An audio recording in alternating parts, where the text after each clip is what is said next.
Breaking చూస్తున్నాం. తిరుపతి వివి మహల్ రోడ్లోని చెప్పుల దుకాణంలో భారీ అగ్ని ప్రమాదం సంభవించింది.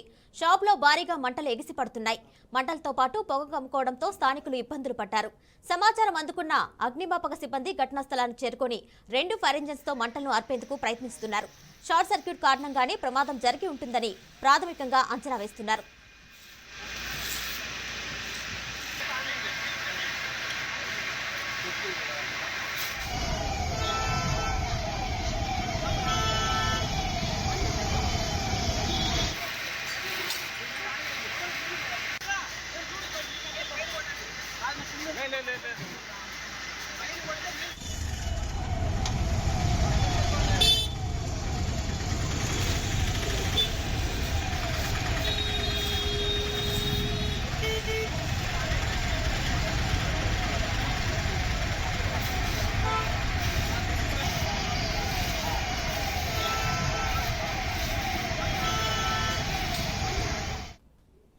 తిరుపతి వివి మహల్ రోడ్లోని చెప్పుల దుకాణంలో భారీ అగ్ని ప్రమాదం సంభవించింది. షాపులో భారీగా మంటలు ఎగిసిపడుతున్నాయి.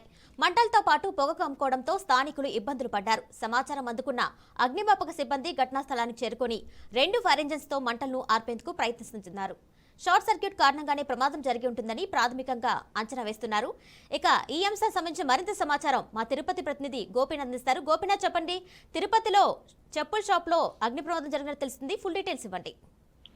కిరణ్మయి, తిరుపతిలో అంటే ఇక్కడ లీలామహల్ సమీపంలో వివి మహల్ రోడ్ లో కరకంబాడి ప్రాంతంలో ఇక్కడ వివి మహల్ దగ్గర పెద్ద ఎత్తున అంటే ఒక చెప్పుల దుకాణంలో భారీగా మంటలు చెలరేగడం జరిగింది. అయితే ఇదంతా కూడా అంటే ఎక్కువగా అక్కడ షాప్ లో అంటే ఆల్రెడీ గోడౌన్ లో ఎక్కువగా చెప్పులన్నీ కూడా నిల్వ ఉంచుకోవడం, ఒకసారిగా షాప్ లో ఈ షార్ట్ సర్క్యూట్ వచ్చిన నేపథ్యంలో విద్యుత్ పూర్తిగా కూడా ఆగిపోయి వెంటనే మంటలు చెలరేగాయని చెప్పి షాప్ యజమాని చెప్తున్నారు. అందువల్లనే భారీగా అగ్గి మంటలు ఎగిసిపడుతున్నాయి. ఈ నేపథ్యంలో వెంటనే ఘటనా స్థలం అలిపిరి సమీపంలోనే ఉన్న నేపథ్యంలో పోలీసులు కూడా ఘటనా స్థలానికి పెద్ద ఎత్తున చేరుకుని మంటలు ఆర్పేందుకు ప్రయత్నం చేస్తున్నారు. ఇప్పటికే 2 ఫైర్ ఇంజిన్లు అక్కడికి చేరుకోవడం జరిగింది. పూర్తి స్థాయిలో మంటలను అదుపు చేసేందుకు ప్రయత్నం చేస్తున్నారు. అయితే ఎక్కువగా అంటే ఇది టైర్లుగా అంటే ఈ చెప్పులు కాబట్టి బాగా అవి మంటలు ఒకసారిగా అంటుకున్న తర్వాత చాలా టైం పడుతుంది అవన్నీ కూడా అంటే ఆర్పడానికి. అందువల్లనే అవి చెలరేగిపోతున్నాయి. మంటలన్నీ కూడా భారీగా ఎగిసిపడుతున్నాయి.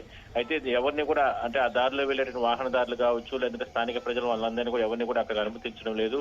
కేవలం 1 వేలో వాహనాలని ఫ్లైఓవర్ పైన పంపించేస్తున్నారు. అయితే ఆ మంటలన్నీ చుట్టుపక్కల దుకాణాలకు, షాప్స్ కి ఎక్కువగా జనసంచారం జరుగుతుంటారు. అయితే అక్కడికి ఎవరిని పోనీయకుండా మాత్రం వాళ్ళందరినీ కూడా ఖాళీ చేస్తున్నారు. అయితే మంటలను అదుపు చేసేందుకు 2 ఫైర్ ఇంజిన్లు ఇప్పటికే కూడా ఘటనా స్థలానికి చేరుకోవడం జరిగింది. పూర్తి స్థాయిలో మంటలు అదుపులోకి రావడానికి మరో గంట పాటు కూడా సమయం పడుతుందని చెప్పి పోలీసులు చెప్తున్నారు. కిరణ్మయి, అయితే గోపీనాథ్, దాదాపు ఎంత మేర నష్టం జరిగే అవకాశం ఉంటుంది? అలాగే చుట్టుపక్కల బిల్డింగ్స్ ఏమైనా మంటలు వ్యాపించే అవకాశం ఉంటుందా? ఎందుకంటే షాప్స్ లో ఇప్పటికే పెద్ద ఎత్తున అంటే నిల్వ ఉంది. అది ఎంతవరకు ఉంది ఏందనేది షాప్ యజమాని పోలీసులు అదుపులోకి తీసుకోవడం జరిగింది.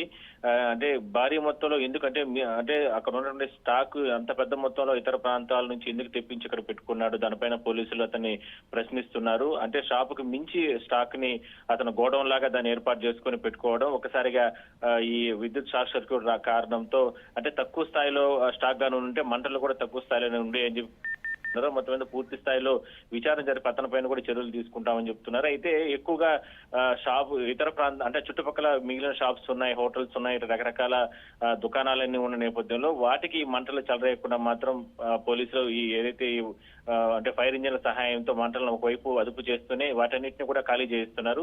వాహనదారులు ప్రధానంగా ఎక్కువగా వాహనాలు వెళ్తూ ఉంటాయి. కడప నుంచి వచ్చేటువంటి వాహనాలు కావచ్చు, లేదంటే తిరుమలకి వెళ్ళే యాత్రికులు కావచ్చు, వీళ్ళందరూ కూడా పెద్ద ఎత్తున జనసంచారం ఈ టైం అంతా ఎక్కువగా వెళ్తూ ఉంటారు. వాళ్ళందరినీ కూడా 1 వేలో గరుడ ఫ్లైఓవర్ పై నుంచి కూడా వాళ్ళందరినీ కూడా